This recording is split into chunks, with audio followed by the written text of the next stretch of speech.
I'm Bethany Morgan, 31, and everybody thinks I'm dead. But right now, I'm standing outside a conference room inside a law office. In the conference room, my family, who declared me dead, are planning with lawyers how to sell my company. My mom keeps a polished urn near the water pitchers like a prop. She tells everybody it contains my ashes. Dad signs papers with a pen that clicks too loud. My brother rehearses a grin in the window as if he's practicing for a photograph. The family attorney counts raised hands. The board chair announces final signatures while a notary slides pens to the edge of the table. The hum of the air conditioning and the distant city horns make everything feel rehearsed, like the soundtrack to a show where I'm the surprise element. I step into the doorway and say, "Stop, I'm alive and I never died." Heads whip toward me, my mom's hand tightens on the urn, the family attorney knocks a folder to the floor. Before I tell you how I woke up from a coma and made my family regret declaring me dead, tell me where you're listening from in the comments. Subscribe and turn on notifications for more twisted family revenge stories. The first thing I remember seeing was a ceiling tile grid and a white noise machine that sounded like rain hitting a tin roof. My throat burned and my mouth tasted like metal. A feeding tube was taped to the side of my face and the tape tugged when I swallowed. My hands felt clumsy. When I reached for the bed rail, they shook like they didn't belong to me yet.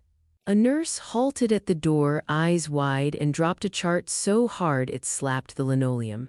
Her whisper to the other nurse bounced off the hallway tiles. No one had expected me to wake. My room was at the end of a quiet corridor.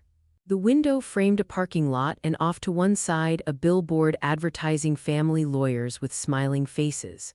There were no flowers, no stuffed animals, no balloons, nothing that said "Get well."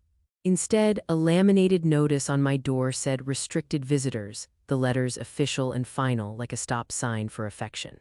When I asked for my phone, my bag, my clothes, they all said the same thing: "Your family will handle it." A clipboard on the bedside table had an old date. Some nurse had scrawled "long-term care" in the notes.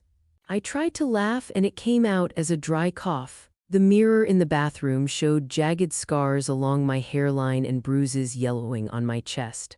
I touched a scar and felt the slow thumb of panic. If I'm awake here, what kind of life is waiting for me out there? Dr. Sarah Patel, the attending physician, came in like a steady tide. Her eyes are the kind that hold both worry and a kind of stubborn hope. She took my hand and asked me to squeeze. My fingers closed around hers with effort. She said simple things, the kind of sentences that make big facts feel manageable. I was in a coma after a car crash. I'd been here for months, and the hospital kept me alive. She lowered her voice and told me the part I wasn't yet ready for. The case was kept quiet at my family's request. She didn't use the word death in the whole sentence, which made my skin prickle. She showed me scans, black and white shapes that used to mean nothing were suddenly my map, and explained that my brain was healing, that reaction time was slow but present, and that with steady rehab I could come back. She slid a paper across with a list labeled Chart Access, and there were only a handful of names on it: several administrators, one hospital lawyer, and, oddly, no regular staff. She told me that my family insisted on privacy, that they wanted updates restricted, and that many people had been kept at bay. Then she asked me gently if I had anyone besides my family I trusted. I said one name: Mia. When I said it out loud, relief softened something in her face. She promised to do small, safe things: tests of strength, swallow checks, eye following, and to push for mobility. Quietly, she warned that others might try to interfere. She didn't have to finish the sentence for me to hear the threat. A night nurse, the one who looked like she hadn't slept in days, slipped her phone across the sheets and pointed at a public page. My face filled the screen under a photo, and the words "Gone too soon" crawled above it. The post had a date that came weeks after my crash and a line that said I had been cremated. There was mention of a private memorial and a memorial scholarship set up in my name. My stomach turned like a car making a sudden lane change. If the internet said I was ashes, then who was breathing in this hospital bed? I demanded to see anything that proved who I was, my wallet, my ID, my laptop, only to be told that my parents picked everything up. My pulse tagged the edges of my throat and my monitor pinged loudly for a second. I tried to sit up. It felt like moving through cold honey. The night nurse said quietly that friends had left messages and flowers were accepted by the family but not delivered because the memorial was closed to outsiders. I felt a hollowness that wasn't just physical. Someone had decided my story without me. If I'm dead on paper, how do I take my life back? Who can I trust besides Mia, my best friend, and Dr. Patel? Physical therapy started before dawn like punishment disguised as hope. My legs felt like blocks of wood wrapped in skin. The therapist counted each breath and each rise of my chest with a mechanical tenderness. The first time I stood, I held onto a metal bar so hard my knuckles blanched and I thought the skin would split. He counted, patient and slow, 1, 2, my knees wobbled, 3. We measured wins in inches. Standing for 10 seconds, taking 4 jittery steps, holding a paper cup without spilling. Every small success felt dangerously close to thin glass, beautiful, fragile, and breakable. Dr. Patel turned every pass into a triumph. She kept the language simple, tracking light across the room, following a finger with my eyes, swallowing without coughing. Each test felt like a tiny key slipping into a lock. I asked about my company, my apartment, my team. The answers were worn and careful. We don't know, and your family will handle it. I watched a hospital administrator glance down the hall and then walk away, and I memorized his face without yet knowing his name. Nights were worse, long stretches of white noise and the electric hum of the machines. I scrolled through the condolence page with a borrowed tablet and read message after message meant for the dead. People wrote about her bright future and gone too soon. I felt ridiculous and furious and tiny. Each morning I fought not just to move my leg but to anchor the idea that I existed. Small practical problems kept stacking. Account passwords sent to a phone I no longer had, 2-factor codes rooted to an email I couldn't open. I learned fast that in the world outside these walls, the simplest thing, access to my own life, had been taken, and it would take more than grit to get it back. Dr. Sarah Patel slides a stack of paper across the hospital table like she's handing me a fragile truth. One page is a death certificate in a glossy, official font. My name, a date, a doctor listed as the attending. Her fingers hover over the typed name and she says quietly, I didn't sign this. The attending listed isn't someone who ever treated me. The letterhead is real enough to fool anyone who didn't look closely, but Dr. Patel points to small things. A stamp smudged in the wrong place, a time that doesn't match any record on the floor. She keeps her voice low because there are ears everywhere and because she knows low voices make safer plans. My accounts won't open. Passwords that used to be mine now go to numbers I don't recognize. 2-factor codes are sent to an old phone number with a different carrier, a number Mom apparently controls. Someone set up a family trust in my name and rerouted my business accounts like my life was a river being diverted. Dr. Patel shows me screen grabs from the hospital computer, access logs that list only a handful of names. One of them belongs to Victor Lang, the hospital administrator, and this is the first time I hear his name attached to a face. Victor Lang comes in later with a sympathy that smells of strategy. He pats my hand like he's giving me a condolence and says, "We can help you transition." He uses words like stability and planning, as if I'm a piece of furniture to be reorganized. When I ask for Mia, he says the family requested limited visitors and that it would be best for your recovery. He refuses to let a call through. His smile is practiced. His watch glints in the fluorescent light as if to remind me time is not on my side. There are official forms I didn't sign. There are transfers I didn't approve. The notary seals look real. A printed funeral program shows my name and a faceless photograph. The guest list is blank because no one was allowed in. Someone put an urn on display in the funeral home's front window and took a photograph for a press release. The words private ceremony and deepest condolences are everywhere like wallpaper covering a cracked wall. I run my thumb over the death certificate and feel the indentation where a signature should have been. It's a paper that says I'm gone, written so well that even friends believed it.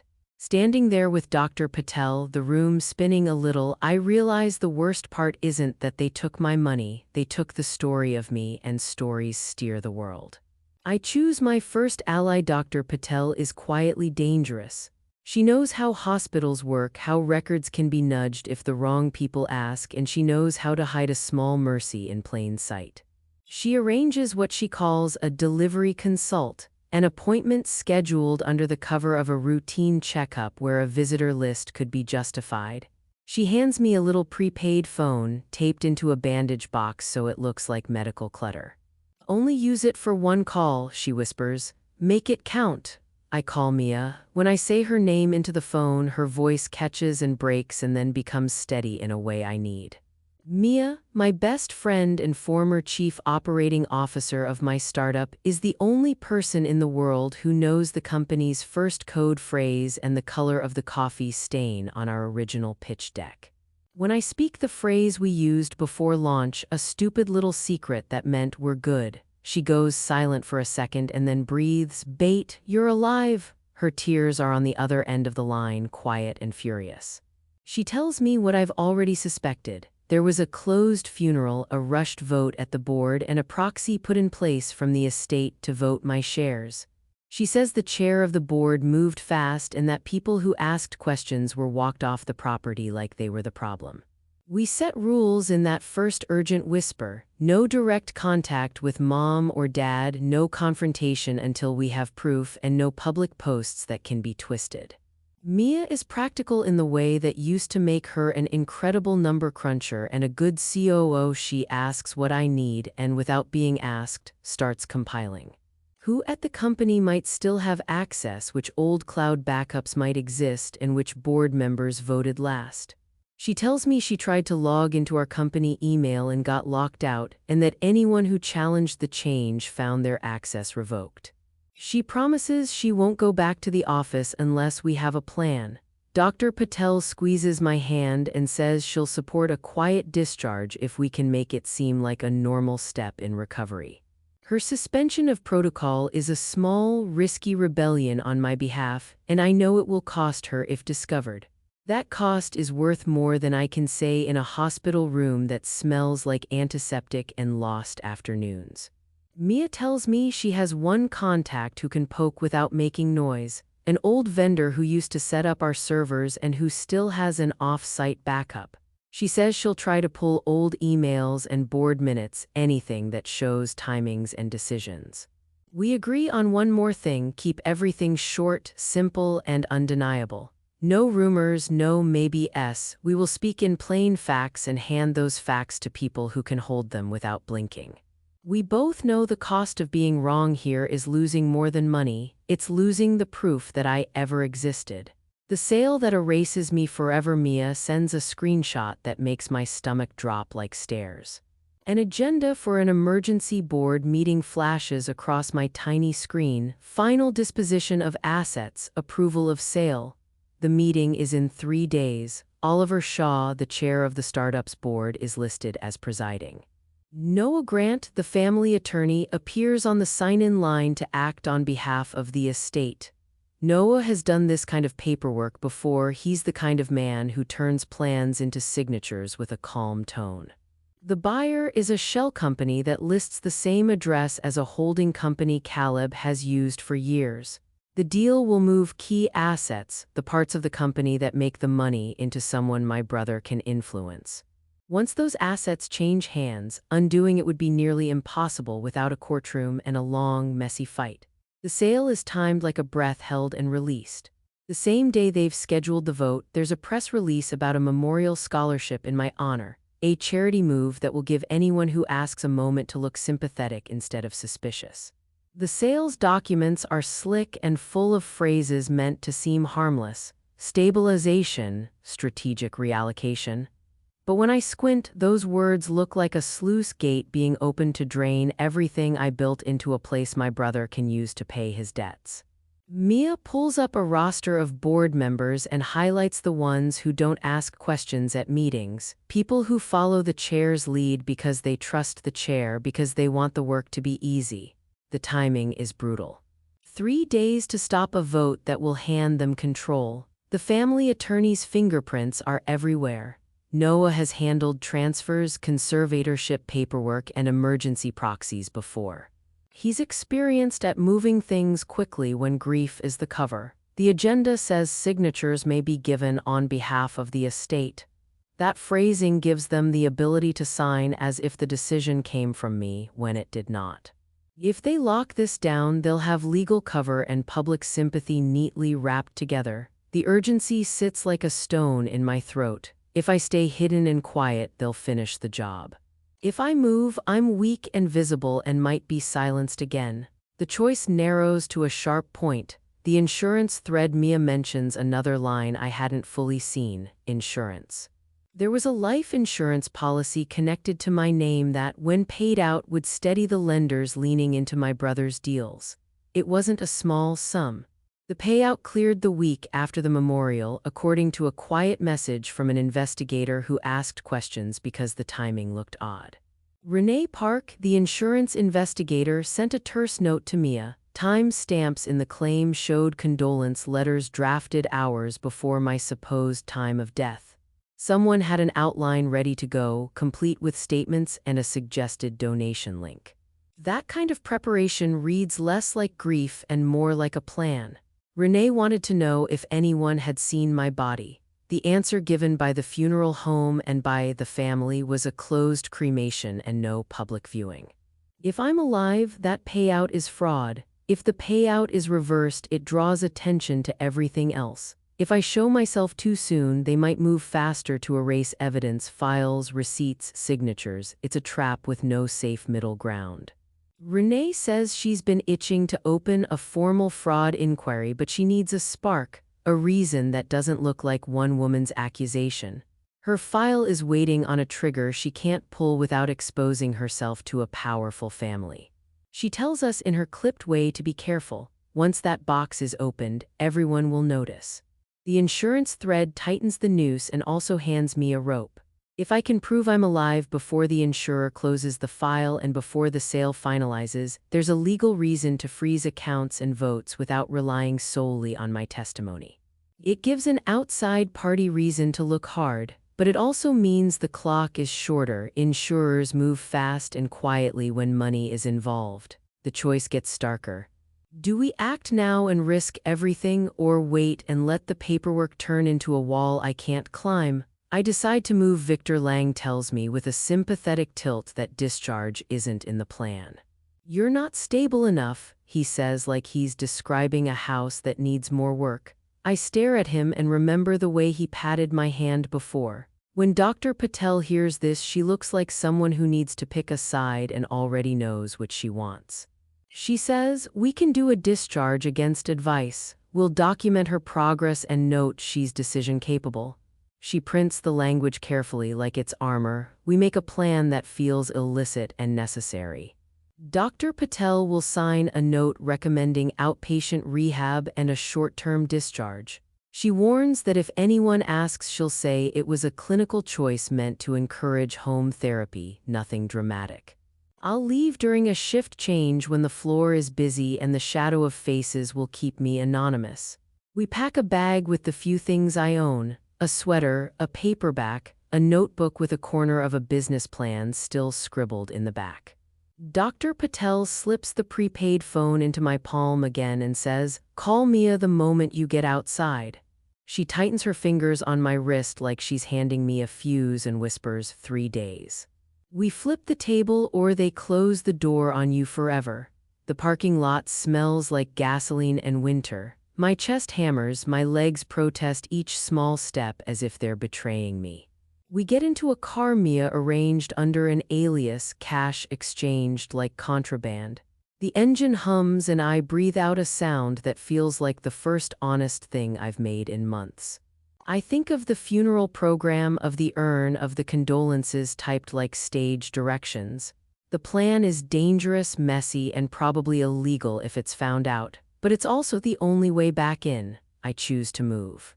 Every sensible part of me made a list of reasons to stay invisible. I pictured it like a ledger I kept under my pillow, risks on one side, tiny comforts on the other.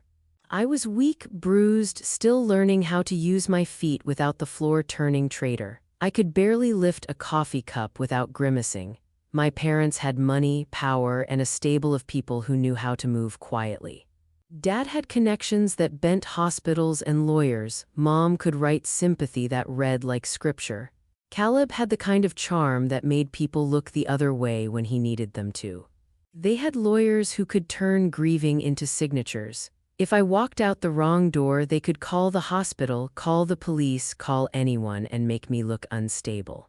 They could make my voice sound like confusion and then file it away. Dr. Patel told me what everyone else wouldn't. Being dramatic could hurt me. If I stood in the lobby screaming my name, they'd have every reason to take me back and lock the door on safety concerns. Victor Lang could argue a transfer to a long-term facility for her own good, and the world would nod. I thought about the last time I saw people from the company and how polite they were, how quick to say, "We respect the family's wishes." The more polite they were, the easier it got for them to hide things. I pictured the boardroom on day 3, chairs filled, pens ready. The simplest, smallest, most boring move, silence, could make them win. Stay quiet, get healthy, move on with a new name maybe. Start over without the drag of family expectations. It would be less messy and less painful. The other side of the ledger was uglier to read. If I let them keep the story, they wouldn't just get my money. They'd keep the power to decide whether any daughter who annoyed them could be erased. They'd have a blueprint: isolate, declare, control. Children who built things with their hands and tiny second-hand laptops would be warned, don't be loud. And I couldn't live with that. I'd rather fight clumsily than let them teach that lesson. Mia's voice in my ear on that tiny prepaid phone made the choice harder. "They moved fast because they were scared," she said quietly. Scared packed as a reason didn't make me feel better. If my silence kept them from getting what they'd started to get, I could maybe walk away later. But if I stayed invisible now, I might lose everything I loved, including my name. The ledger closed on the wrong column if I didn't act. I ran scenarios like a gambler tracing cards: confront now and risk a hospital reading my anger as instability, or stay quiet and watch my life's work be parceled out. I pictured what they'd say about me: confused, pressured, not making good decisions, and I imagined courtrooms and lawyers spinning more stories. They had friends in comfy offices who would side with the family because it was easier than the truth. That image settled across my chest like a weight. In the end, my fear became fuel. I wasn't brave, I was practical. Staying invisible would hand them victory. Acting could cost me everything, but at least it would be my decision. I chose the fight because living as a rumor would be a slow, suffocating death. The wall closes in just as I thought the plan was practical and quiet. The world reminded me how small my safety net was. Victor Lang showed up at the doorway one morning with 2 hospital security guards shadowing him like gray suits at a funeral. He extended a clipboard and asked me to sign a transition consent form meant to move me to another facility. His tone was syrupy enough to make me gag. "Your family has agreed to this," he said, as if the words were a physical blanket to keep me warm. I refused. My pulse ran a little faster than the nurse liked. He frowned, made a call, and left with a perfunctory, "We'll revisit this." The guards stayed a little longer than they needed to. The message was plain: they had options to make me disappear again. A nurse I'd liked, quiet, with a stack of stickers she collected from children on her badge, came in that afternoon and said Dr. Patel had been pulled into a procedural meeting. Later that night, Dr. Patel texted one word: "They put a hold on me, be ready." She didn't explain. That word tasted like a lock. The rental Mia had booked was suddenly flagged as a mistake by the booking site.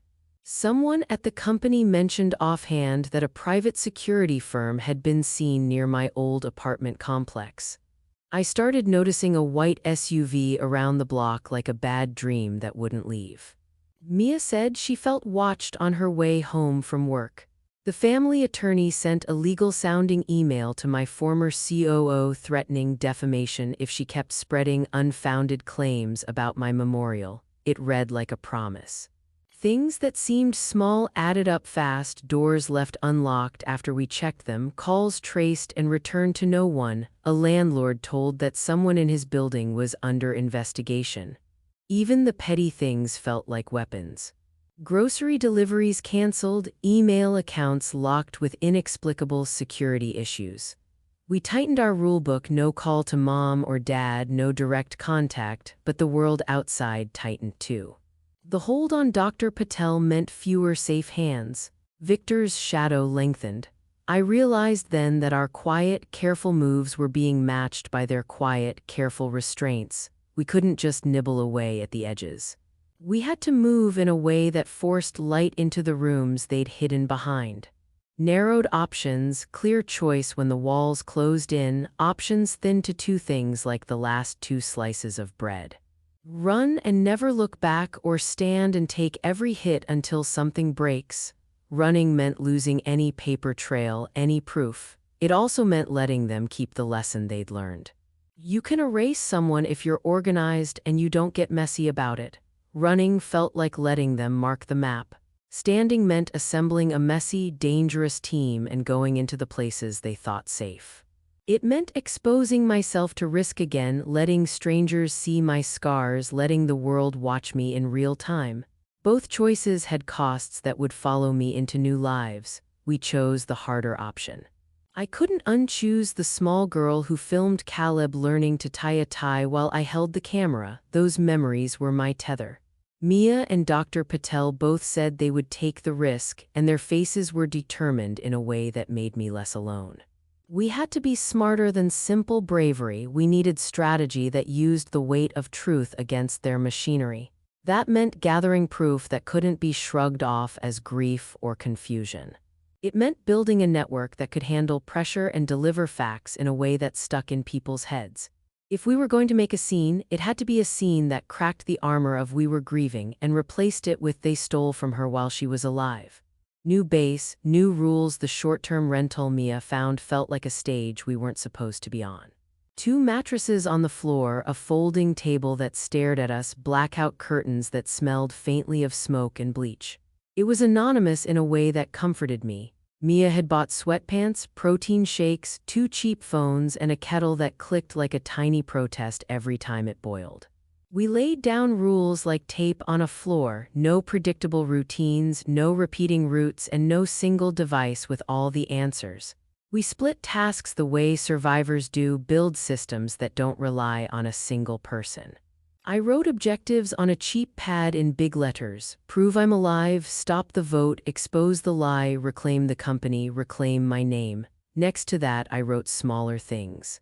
Don't get dragged into a brawl you can't win. Don't trust your reflection when it's convincing.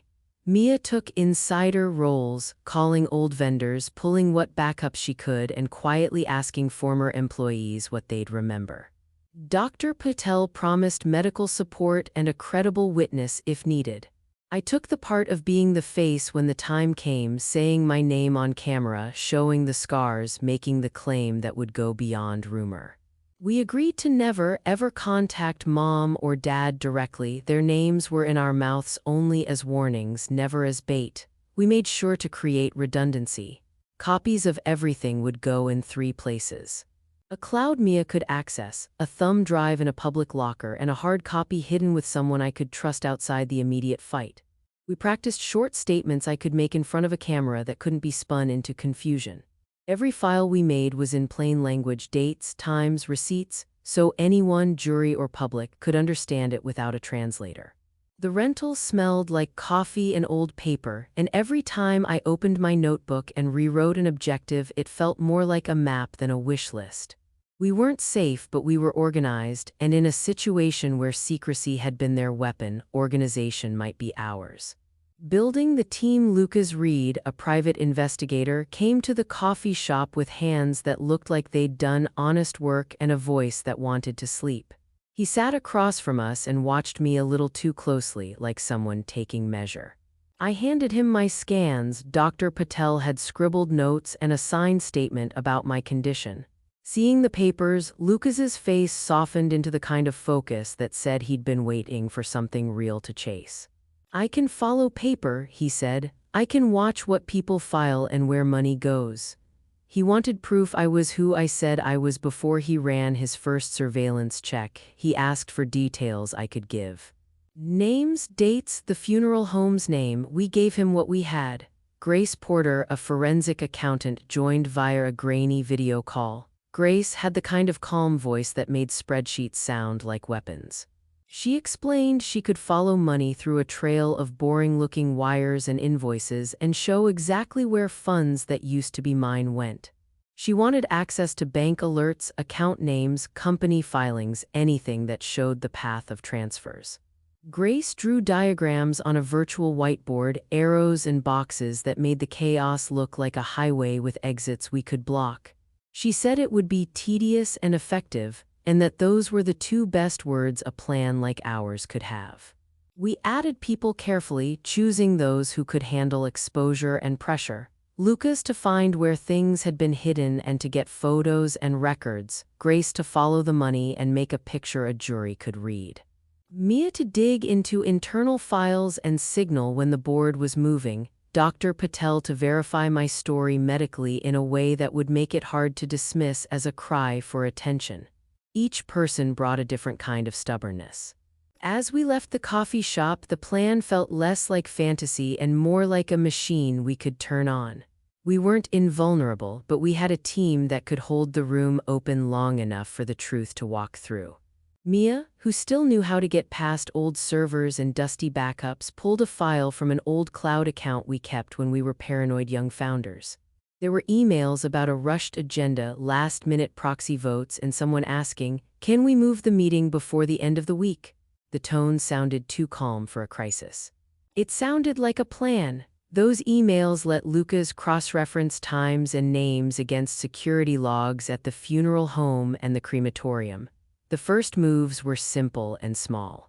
Collect the things you can prove, then put them in an order where a stranger can understand the oddness without needing to know our family drama. We built a packet of contradictions, photographs with unreadable timestamps, a booking receipt with a mismatch in names, and the bus ticket showing the supposed crematorium worker was actually on a highway somewhere else that day. Every little win felt heavy and sweet. The funeral home's manager, who looked like he'd been in the same building for 30 years, told Lucas off the record that my mom wanted no outside guests and paid cash, but that no one had actually escorted a body into the cremation room that day.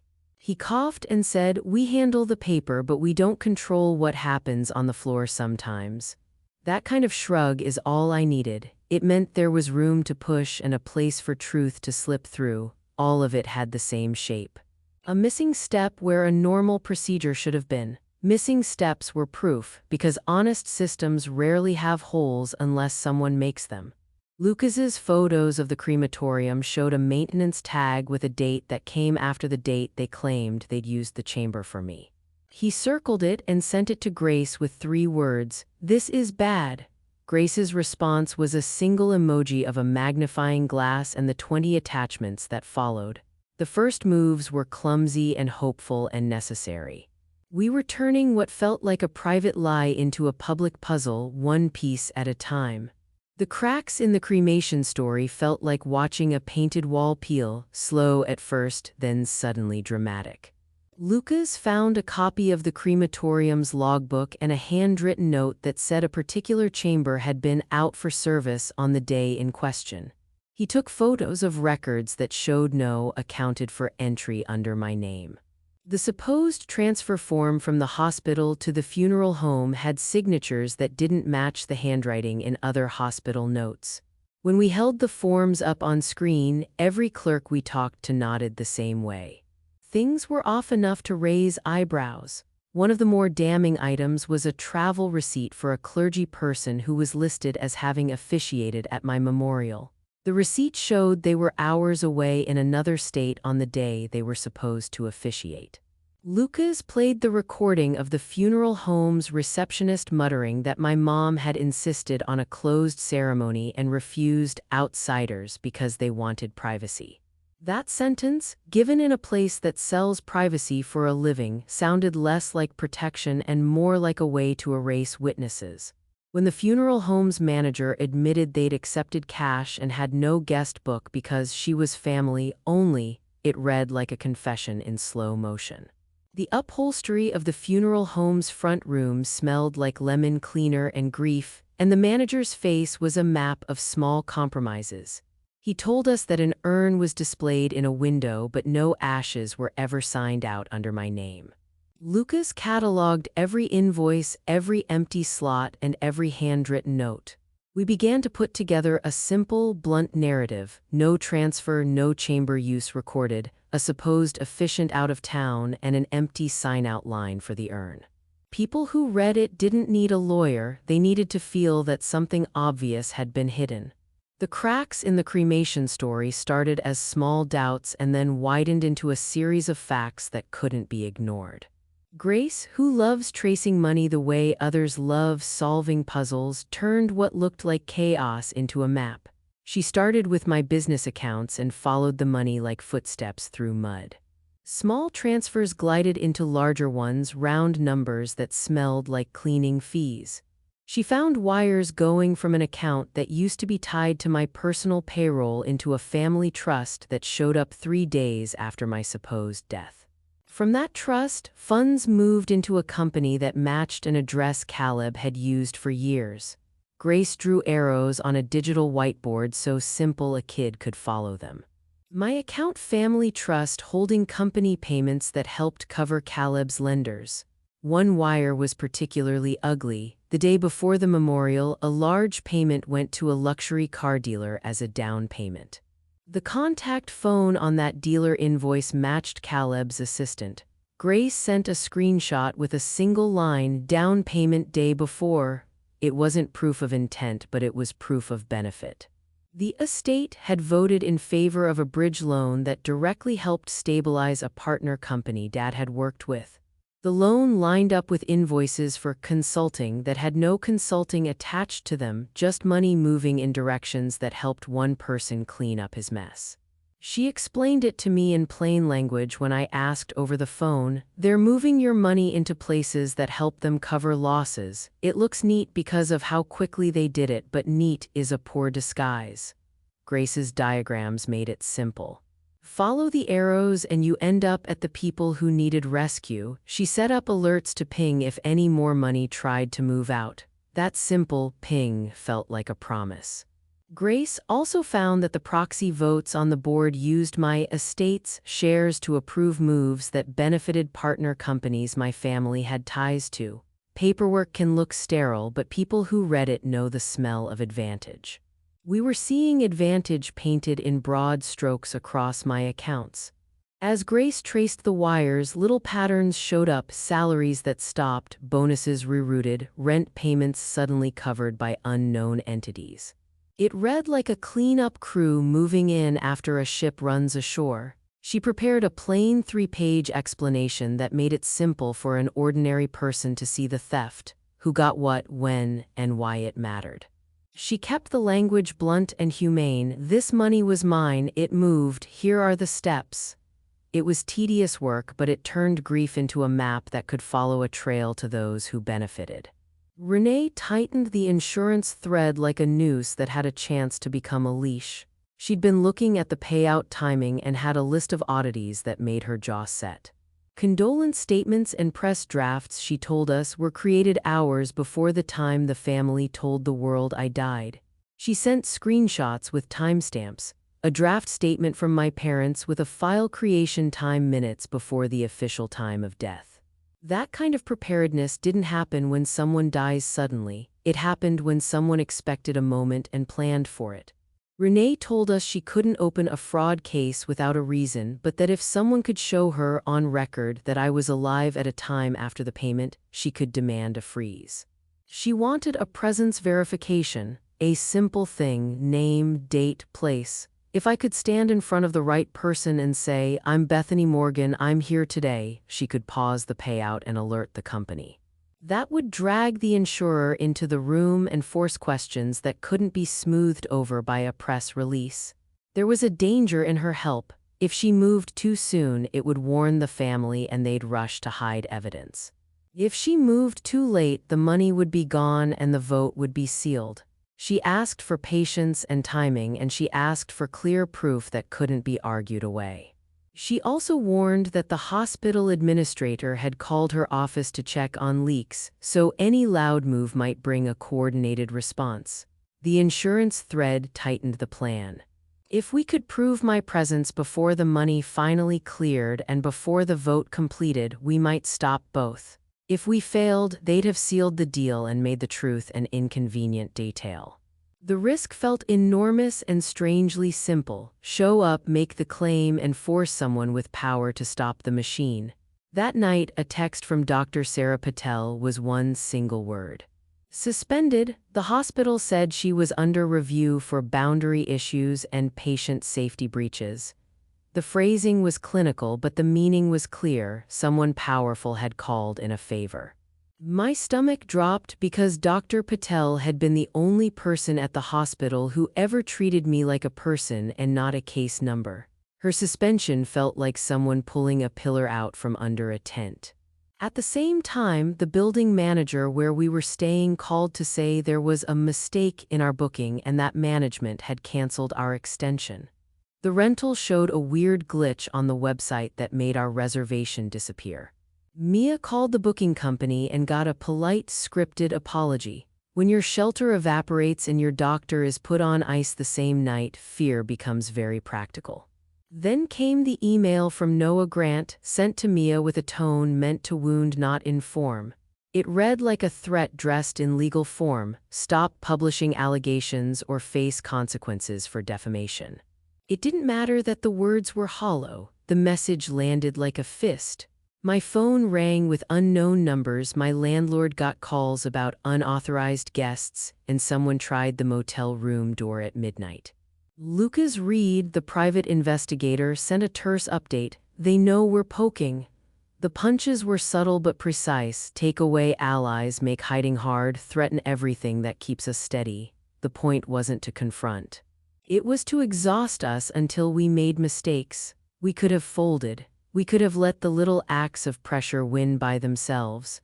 But the thing about being pushed into a corner is that your back gets sharp and your hands remember how to build. We decided to change the game. Staying small and secret had become more dangerous than being seen. The men tailing Mia had proven that being invisible was no longer safe. If we stayed quiet, they'd do the vote, take the money, and the whole thing would be done before anyone could raise a hand. So we flipped the plan. Instead of sneaking, we planned a controlled exposure, one that used the bright lights they feared. I recorded a second video, my face clear, my hair pulled back, my hospital bracelet visible on my wrist, and a newspaper with today's date held in my hand. I said plainly, "I'm Bethany Morgan and I'm alive." No speeches, no plea, no theatrics, just a fact. Lucas rigged a dead man's switch. If my phones went dark for 24 hours, a packet would automatically go to Renee Park, the insurance investigator, Detective Mark Rivera, and Phoebe Brooks, the investigative journalist. The packet contained copies of everything we had: the cremation log gaps, bank transfers, the bus ticket for the supposed efficient, and Dr. Patel's note about my progress. Grace Porter compiled a 5-page summary that a child could read and understand. No jargon, no wiggle room. She made arrows and dates and labeled them with plain verbs: moved, paid, signed. We also added a new ally. Phoebe Brooks, who agreed to hold the story until we had the best possible moment to release it. She understood that timing would be everything. If she published too soon, it would give my family a chance to bury the evidence. Too late, and it would be a page in a textbook. Phoebe promised to go live the instant I texted her the word light. Detective Mark Rivera, the cop who had agreed to sit outside the room that day, said he couldn't promise arrests, but he could promise presence, official eyes in the building. Renee agreed to stand ready to freeze the insurance payout if I could verify I existed in person. We took the pressure of secrecy and turned it into a calendar event, proof or the vote wouldn't go forward. Then the deeper truth dropped into our lap. Lucas sent traffic camera footage from the night of my crash. At first the video looked like any other night, blurred lights, people on bikes, a line of cars. But when he slowed it down, something odd showed up. My brake lights flashed twice before the collision the way they flash when there is an electrical problem or when someone shorts them out. He froze the frame and circled a pattern. The light flicker, the slow drift. He also ran the wreck report through a mechanic friend who'd been in salvage yards long enough to know the difference between wear and a deliberate cut. The report, when you looked at it through an expert's eye, read like a confession. Brake lines showed clean cuts, not the jagged shearing that happens in a genuine accident. It wasn't rust or stress, it was deliberate. A neighbor's doorbell camera, the kind you forget is recording, had captured a car looping my block the night before the crash. The footage was grainy, but the license plate matched Caleb's car, the same car I'd seen idling outside my apartment sometimes when he'd drop by. When Lucas cross-checked the timestamp with a parking lot receipt, the pieces fit a map I didn't want to read. Someone had thought about the timing and the outcome. Someone had arranged a narrative that would let them step in with sympathy and paperwork. The idea that my crash might not have been purely an accident made the cold in my gut interestingly sharp. It turned betrayal into a crime and set the fight to a different, colder tone. The stakes were no longer only about money, they were about intent to harm. That knowledge didn't make me hysterical, it made me methodical. I stared at my scarred reflection and let the anger settle into something useful. I promised myself I would testify under oath if I had to, no deals, no soft exits. I handed Lucas my apartment keys and told him to photograph everything, my desk, my safe, the places where someone might have planted or taken things. He found what I feared. A small nanny cam aimed at my home office, tiniest evidence that someone had been watching my work when I wasn't there. It was ugly and invasive and proof I needed. I called Dr. Sarah Patel and left a voice note that was simple. "You didn't fail me, you helped me breathe again."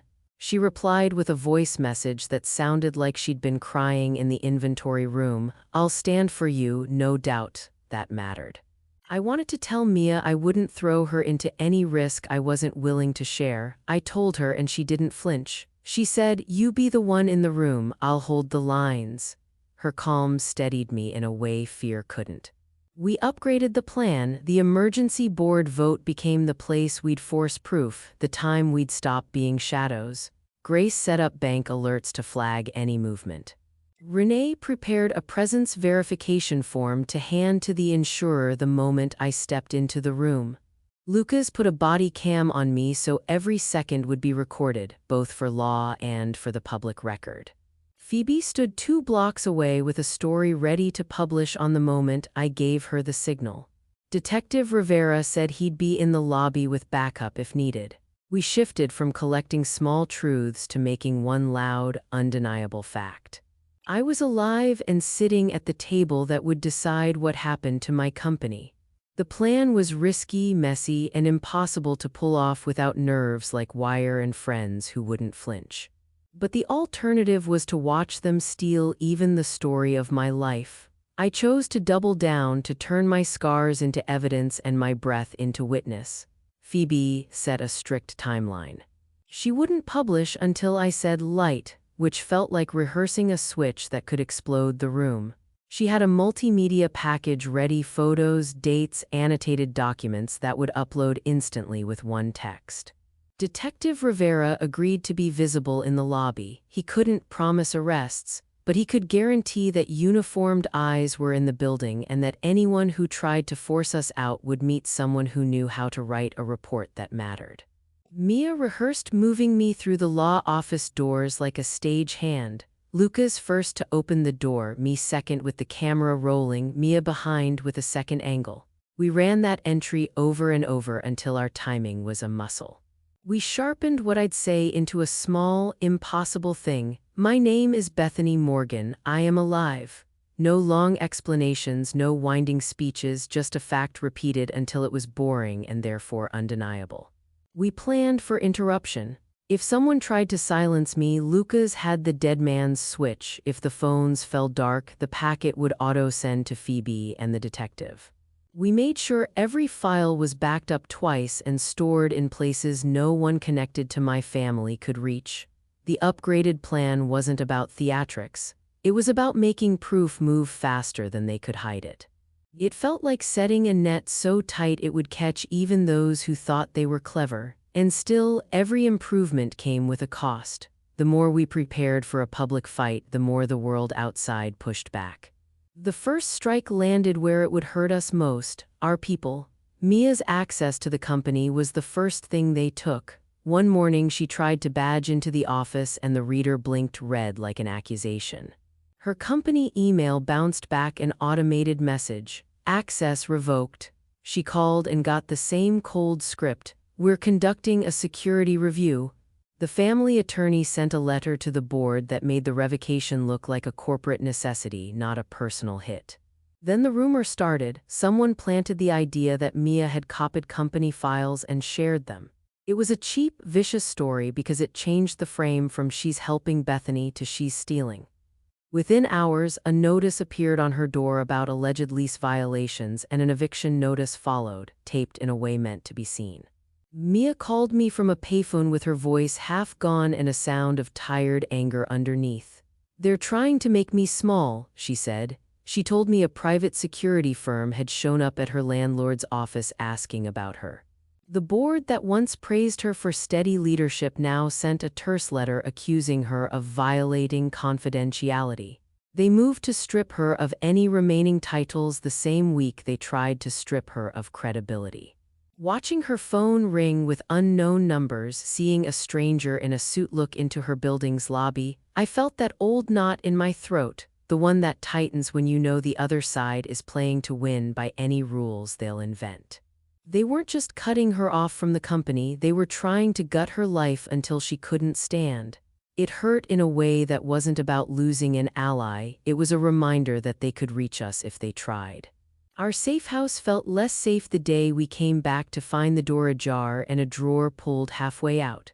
The little rental had been a fortress of loneliness I could manage: blackout curtains, mattresses on the floor, a folding table with our notes spread like a map.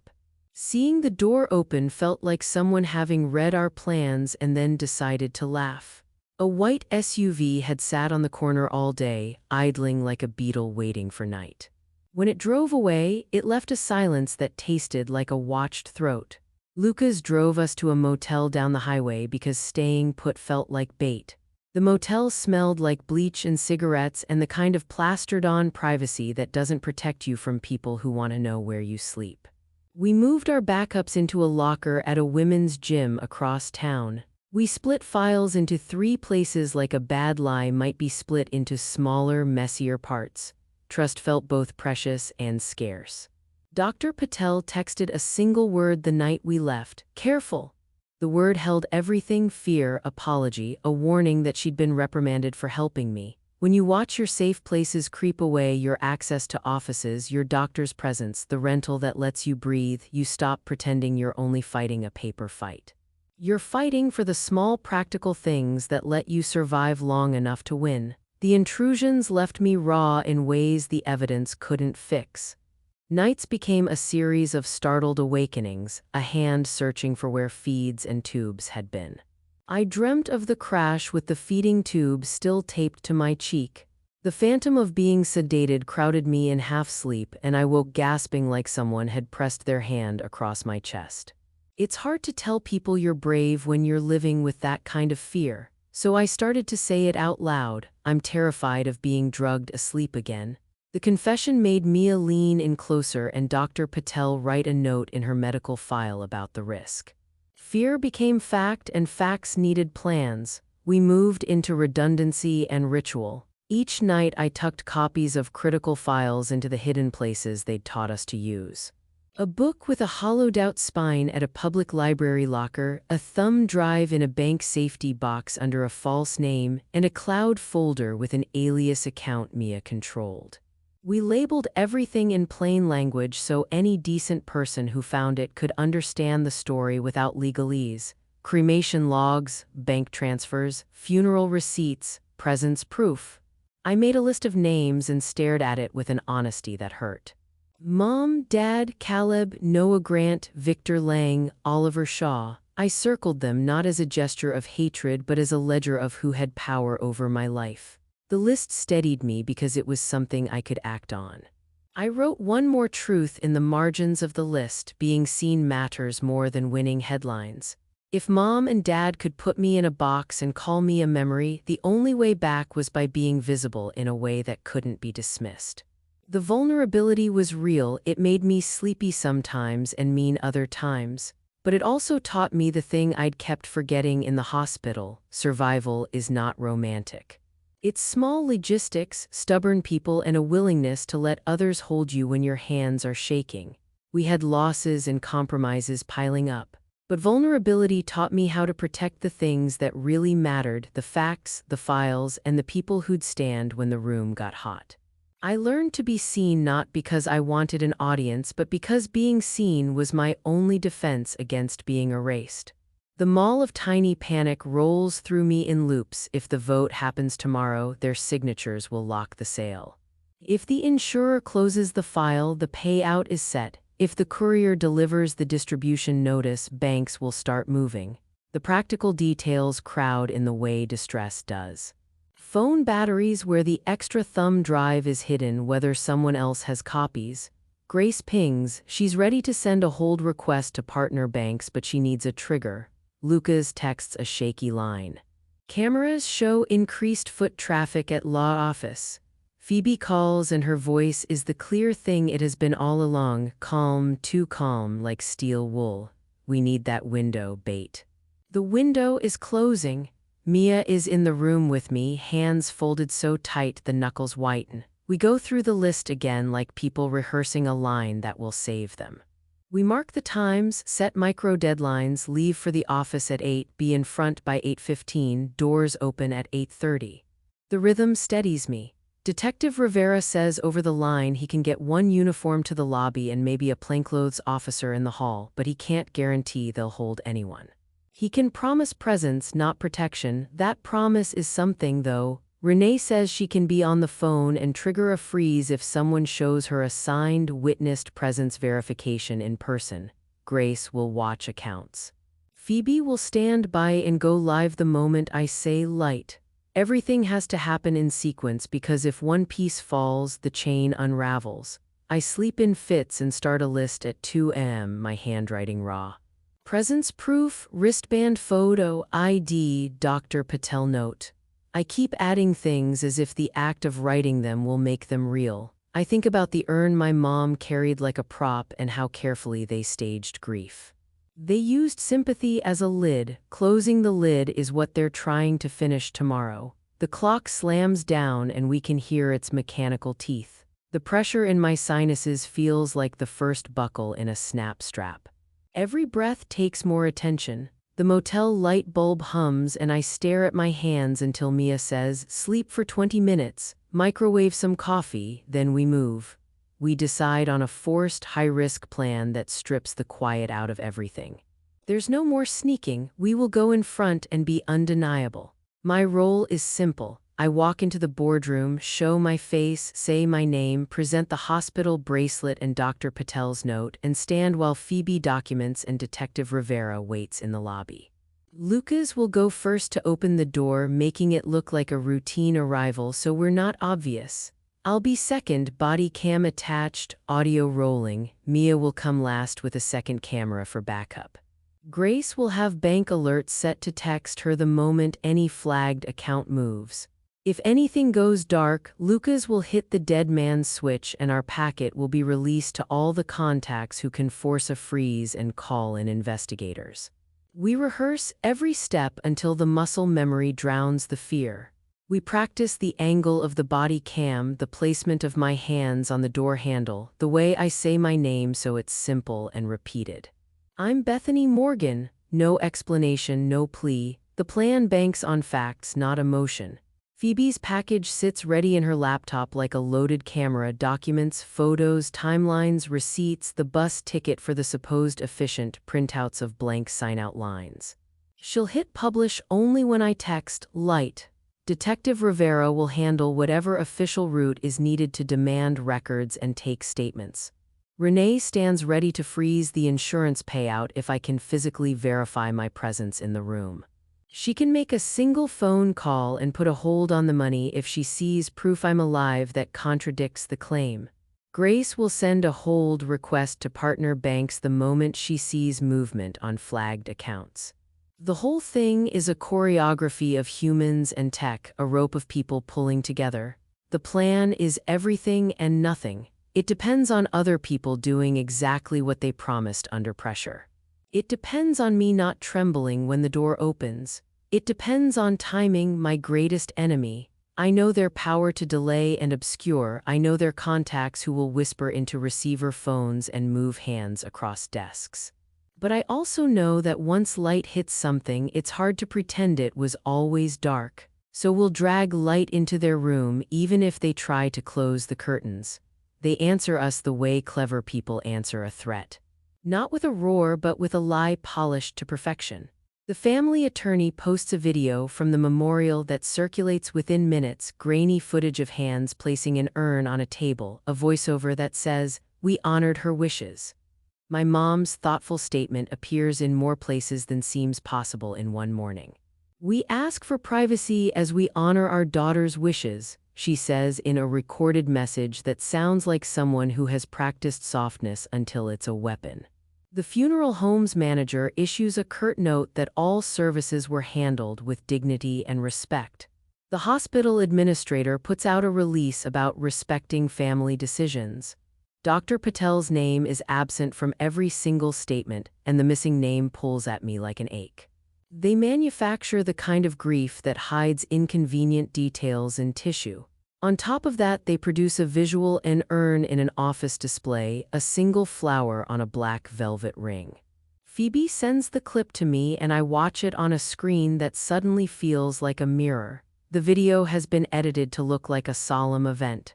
The comments roll in, people expressing condolences, strangers saying what they assume they should.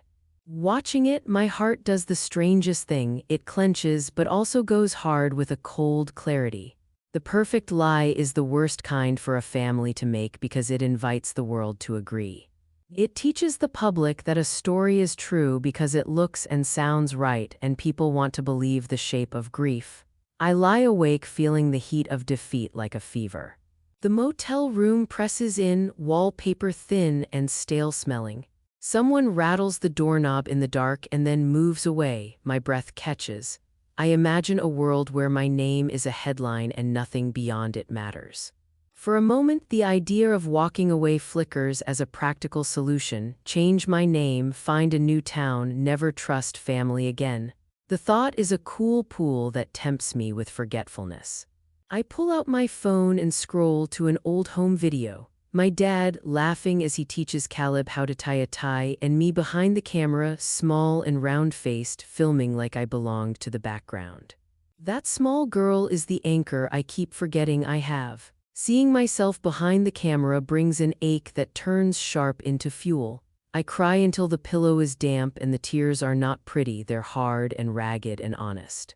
Mia sits on the edge of the bed, offers me water, and doesn't say what she thinks. When she finally speaks, she is mercilessly simple. We finish this or we run, both our choices. Only one gives you your name back. Saying the words aloud feels like a verdict. I think about what running would mean not just for me but for the pattern they'd teach: isolation, declaration, seizure. If I let them finish this, they could do it to anyone who built something and got too loud. I decide in a hot, steady pulse that I won't let them make running the easy moral choice. I call Phoebe and send her the packet we've built: photos, copies, timelines, bank arrows, the bus ticket, crematorium logs with the empty sign-out lines. I text Detective Rivera and tell him where to meet and when. The lobby early and to bring whoever he can. I ask Phoebe to hold everything until I see him in person, and he nods over the line with a sound that is both tired and relieved. I tell them both one thing that feels like armor against flinching: no disguises. I want them to see me first, clearly, without tricks. If we're wrong, we'll be exposed. If we're right, the room will have to decide in front of witnesses. The packet is heavy in my hands as I fold it into an envelope. I write for Detective Rivera on it and seal it with tape like wrapping a present no one asked for. My fingers linger on the flap because it feels like closing something and opening something else in the same motion. I text Phoebe the code phrase we've rehearsed: "Ready light." She replies with a single emoji, a camera, and a one-word answer. Hold. The choice tastes like metal. It's terrifying and it feels right. I put on a shirt that doesn't try to flatter or headline my scars, something plain, honest, a witness costume. I look at Mia and Dr. Patel and all the people who have bled time and job and safety for me, and I walk out of the motel door with the envelope clutched like a small, dangerous torch. Detective Mark Rivera, who had agreed to be present, promised a different kind of trigger: human eyes and paperwork. He couldn't promise arrests or immune officers, but he could promise that when I walked in, there would be someone in uniform in the lobby who'd seen my face before anything happened. That presence mattered because people who plan legal misdirection are less likely to act the moment a cop's badge can make a report official. He also said he'd be ready to take statements and to collect on-the-spot evidence. It was modest but real. He liked practical things: where I'd park, which door we'd enter, how to control a hallway. He even mapped a route for us to keep us from cutting across the public atrium where cameras might be compromised. His map felt like a handrail. Renee Park made another crucial trigger: a presence verification form she could use to pause any payout the instant she saw physical proof I was alive. She'd already explained how insurers work in blunt terms: money moves quickly, and once it moves, everything else gets messy. She told me she could make one short call that would hold funds if she was given something simple and undeniable: my name, a date, a hospital bracelet photograph, a doctor's note. She insisted the document be in plain language and easy for a call center person to understand. They freeze on clear contradiction, she said. They hate gray areas. Give them a black and white moment and they'll stop a wire in its tracks. That kind of precision was what we'd needed. Grace Porter set up the financial triggers. Her alerts were simple blips on her phone: an amount, an account, a time. She had partner contacts at 2 banks who had agreed to hold for review if she called within minutes of suspect movement. She'd asked for printed copies of the flagged accounts and a short script she could use with a teller or a bank manager. Her tone over the phone was calm and exact. Name, account number, suspected fraudulent transfer, hold. Those 4 words could stop a chain for a heartbeat, and sometimes a heartbeat is enough. Grace also arranged for a visible activity log to be printed if anyone tried to move money after I arrived. If they did anything, we'd have paper from the bank that matched the timeline of our evidence. Lucas Reed gave the physical triggers: cameras, body cams, and the dead man's switch he'd rigged so that if something stopped the phones, the packet of assembled proof would auto-send to Phoebe, Detective Rivera, and Renee. Lucas's switch wasn't a threat, it was insurance. He explained it like a mechanic would explain a spare tire: you hope you never need it, but you sleep better knowing it's there. He taped a tiny camera to the inside of my jacket with the kind of careful patience that makes people who know cameras relax. He spoke softly while doing it, as if touching the device could mend the part of me that still flinched at hands near my throat. "We sync clocks," he said. "We get timestamps tied to the building security in your body cam. The record will be clear." Dr. Sarah Patel, the doctor who'd kept me alive, sent a typed, signed statement to be handed to anyone who asked about my medical status. She had worded it to be simple and damning of the family's version. I was alive, improving, and never declared deceased by her team. She insisted on signing it in advance and on keeping a hard copy with her office in case someone tried to intercept her. Her message was short and human: patient Bethany Morgan is present and improving. She told me to wear the hospital bracelet and not to hide the scars. Let them see what you are, she said. It wasn't cruelty, it was a directive. If they wanted to claim I wasn't there, a bracelet and a doctor would make it a lie. We rehearsed the triggers like a fire drill. Each person had a precise role and a narrow time frame. We practiced walking into the building one at a time like a procession where everyone's position mattered. Phoebe would be 2 blocks away waiting to publish. Detective Rivera would sit in the lobby ready to document. Grace would watch bank alerts and be ready to call for holds. Renee would be on standby to stop the payout. Lucas would watch the entry points for anyone suspicious, and Mia would be ready with the second camera to catch what my body cam might miss. The plan felt fragile and perfectly balanced. It was the tightest thing we'd made so far. Mia Chen held our breathing. She packed a small satchel, company backups on an encrypted drive, a backup phone, my ID, and a copy of my medical note.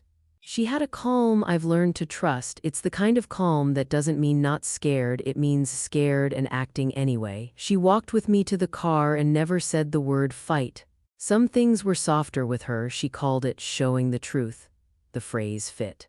We both knew the stakes and neither of us pretended it wasn't terrifying. The walk to the room was as small and ordinary as any walk you've made that mattered. The elevator hummed and the fluorescent lights buzzed like old bees. My jacket felt heavier than usual with Lucas's camera pinned inside. I kept my hands empty. My heart tapped against the front of my ribs, a steady drum I tried not to hear too loudly. We arrived early because being late would be a mistake you couldn't afford. The law office's marble floor reflected a version of me with the camera edge at my chest. I watched a stranger's face move and counted steps like a prayer. Detective Rivera was where he said he'd be, seated on a bench near the building's planted ferns. He nodded once when he saw me, the gesture small but full of iron. There was a uniformed officer at the reception desk that made me feel marginally less like prey. Lucas slipped ahead, white-faced but steady, and checked the hallway cameras with a glance and a nod. "Door's good," he mouthed. I mouthed back okay because we had decided okay was a contract with ourselves. The lobby smelled faintly of coffee and new paper. The receptionist looked up and her eyes didn't flicker with recognition. They saw us as a scheduled thing. We didn't need friends in that room, we needed witnesses and a taped record. Phoebe had told me to walk slowly to let the camera breathe while I showed who I was. I practiced my line under my breath until it felt like an anchor. "I'm Bethany Morgan." Outside the conference doors, I felt my throat tighten like a fist. The glass walls let in the city's light, and for a second it was like any other office room: plush chairs, a pitcher of water, pens aligned beside small legal pads. I adjusted the body cam and felt Lucas's hand on my shoulder, a quick, solid contact that said the same thing without words: "You're not alone." The handle was cool, the door opened with a soft sigh. We stepped in, camera rolling, and the room's air smelled of dry cleaning and someone else's certainty. Final adjustments were small gestures that felt monumental. I smoothed the front of my shirt and tucked in a corner of my note where it wouldn't crumple. Lucas checked the audio levels on my cam and then clipped on a small backup recorder to the notepad at my elbow, redundancy in case of anything. Grace texted a single word: "Watching," Renee sent back. "Ready?" Phoebe's message said simply, "When you say light, everything goes live." That word felt like a lever in my chest. I set the hospital bracelet on the table before anyone could reach for it. It lay there like a clear piece of proof, a small plastic band with my name and a date. Dr. Patel's signed note was folded into an envelope and placed beside it. I let the items sit where anyone could touch them, the way people put things on a mantle to make truth visible. I didn't want to theatrically slam proofs down. I wanted calm facts on the table, plain and undeniable. I breathed in and out until my chest stopped its small staccato rhythm and became a slow, steady bell. I said my name quietly as if rehearsing, and the sound in my own ears grounded me. I reminded myself of the rules. Don't rage, don't beg, stick to the facts and repeat them like a drilled bell. If someone tried to interrupt, let the camera record it. If someone tried to force me, let the officers report it. If phones went dark, Lucas's dead man's switch would ensure our packet didn't vanish into nothing. People in the room were a mix of faces I knew and those I didn't. Oliver Shaw sat with paper folded, his jaw a practiced line of calm that has built rivals. Noah had the kind of smile that meant he could turn phrases into fences. My mom's face held that same careful pity she'd used in the funeral release, and Dad sat like a stone. Caleb slouched near the window with a grin that faltered when he saw me in the doorway. For a second he looked like someone who'd been caught mid-motion. My mom's hand tightened on the urn at the table, the thing she'd used like a prop, and for a moment the room smelled like lilies and old towns. The family attorney's pen paused above a document as if ink had stopped in midair. People who'd rehearsed apathy suddenly looked small and surprised when confronted by the thing they'd tried to erase. My brother's face earlier had been a practiced smile, now it was a study in surprise and panic, the way a man who'd planned on silence reacts to noise. When I stepped fully into the room and said the line, "Stop. I'm alive and I never died," it landed like a clap. Papers shuddered, pens stopped, heads turned, and for a moment everyone's mouth formed the same word, disbelief. That moment, the exact second the room had to face the truth, was the point of no return. The cameras were on. Phoebe's fingers had started to type and the live feed had switched from standby to broadcast. Detective Rivera rose from the lobby with a paper pad in his hand. Renee called her insurer contact and said 2 words. "Presence verification." Grace's phone buzzed as she watched accounts, eyes on the numbers that might betray movement. Lucas's gaze found mine and held. I could feel the net we'd built closing around the lie they had told. There was no going back from the sound of my voice in that room and the way it carried.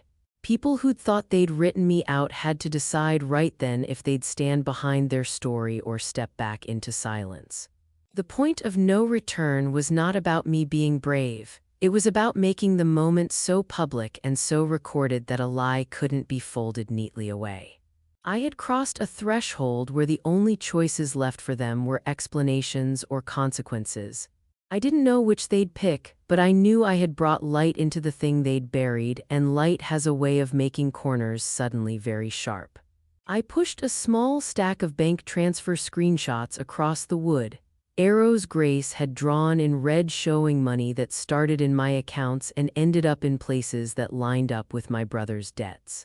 I put a photocopy of the bus ticket showing the supposed officiant was hours away the day they claimed the ceremony happened. I set Lucas's photos of the cremation chamber maintenance tags dated after the date they said it was used right on top of the funeral home's invoice that had an empty sign-out line.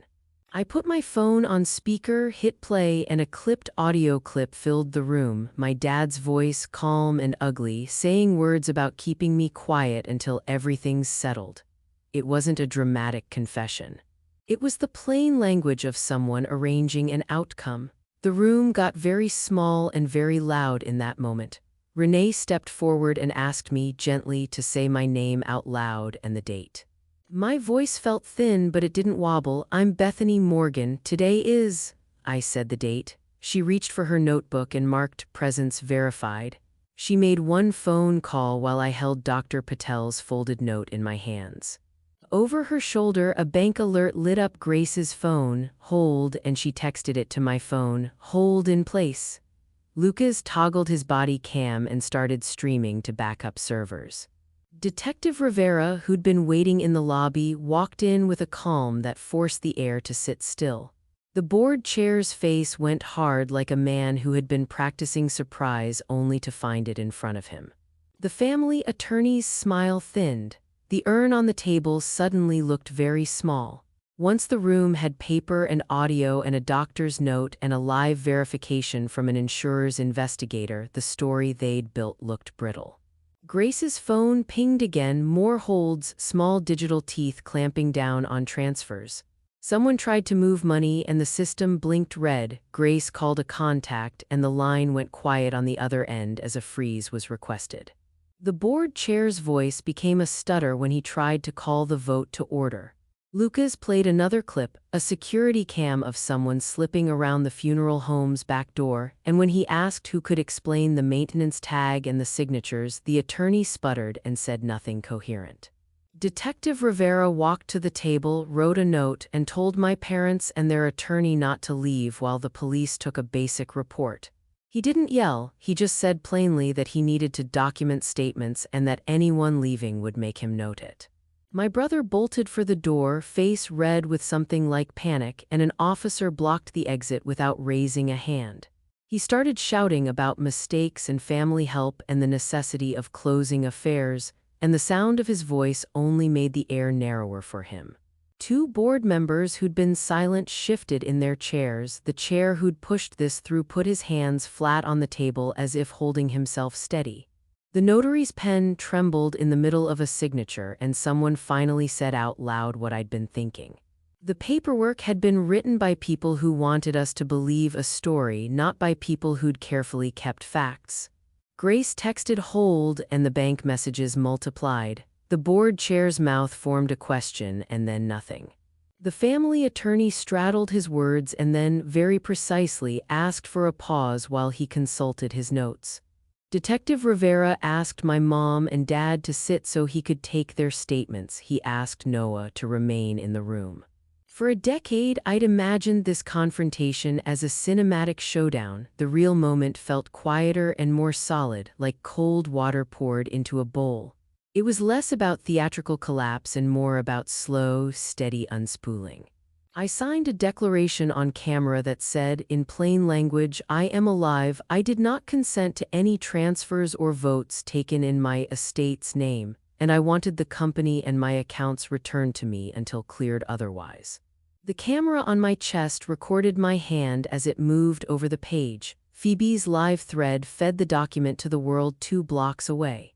The board chair, who minutes before had been ready to accept the family's story as gospel, looked at me and asked if I would prefer to preside over the remainder of the meeting. His voice was careful, like someone handing you a slippery thing and hoping you won't drop it. I felt every eye in the room on me, some curious, some hungry, some guilty, and said yes, calm and steady, because if I was going to fix anything, I needed control. The vote was suspended, and not because of a fancy court order, but because there were too many facts on the table to pretend otherwise. Renee's call had triggered a hold on the insurance payout. Grace's alerts kept a finger on the accounts.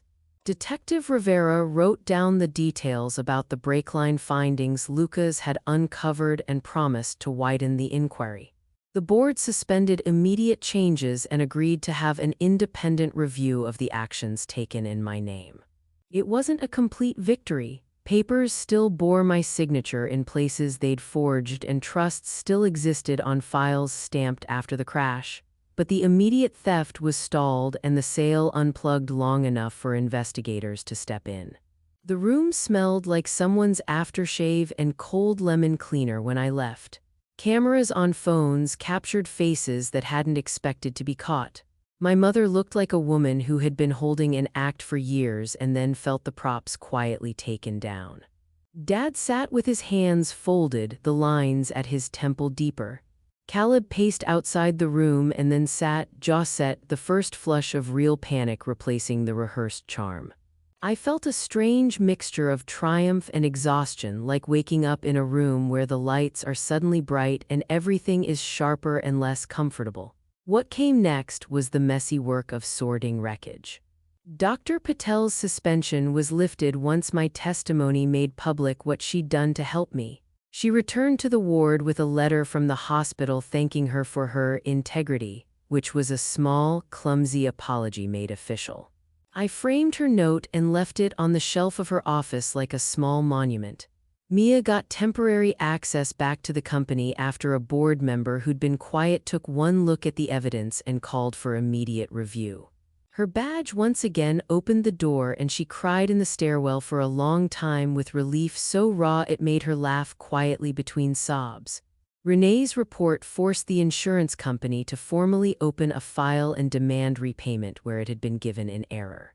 Their claims department issued a hold and began asking questions that couldn't be brushed away by a statement about private ceremonies. Detective Rivera widened his circle and began asking about the breaks and the neighbor's footage. Lucas watched the footage and compared plates while Grace kept an eye on bank movement and filed plain reports that showed money going where it shouldn't have. The company placed a temporary hold on any asset sales and agreed to an independent audit. The official language around those actions was careful and sterile, but the effect was simple and human. The machine they'd set in motion to dispossess me had jammed. I went back to my apartment the first time after the hearing. The front door opened on dust and a stack of unpaid mail. Sunlight had found every sliver of neglect and made it obvious. I stood in the doorway for a long time and smelled old coffee and the faint trace of charcoal where someone had tried to scrub fingerprints off a doorframe. My desk was in the same place, the screen dark, a plant dying in the corner. Lucas had photographed everything. He left a note with a list taped to my fridge with things that had been taken and things that had been left. Safe untouched, camera found, paperwork moved. The house felt like a stage someone had hastily abandoned. I sat at my desk and finally felt the thin, steady thread of relief that comes from knowing your name still fits your life. The urn my mom had brought to the meeting sits on my office shelf now.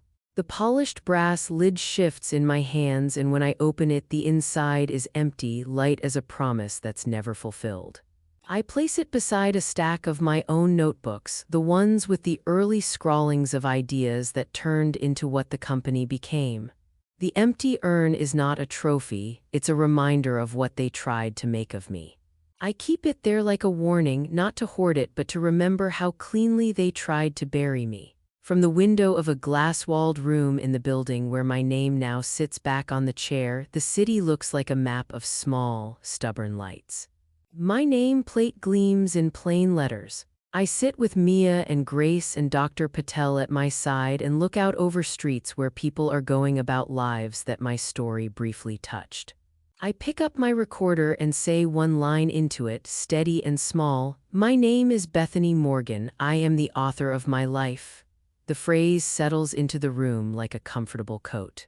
In my mind, the camera pans from the empty urn on the shelf to the sunrise catching the glass of the skyline. The light makes everything obvious and impossible to unmake. If you survived a family betrayal or know someone who did, tell me your story in the comments. I read them. Subscribe, turn on notifications, and stay for the next true-to-life revenge story where the truth comes out and the quiet ones get their names back.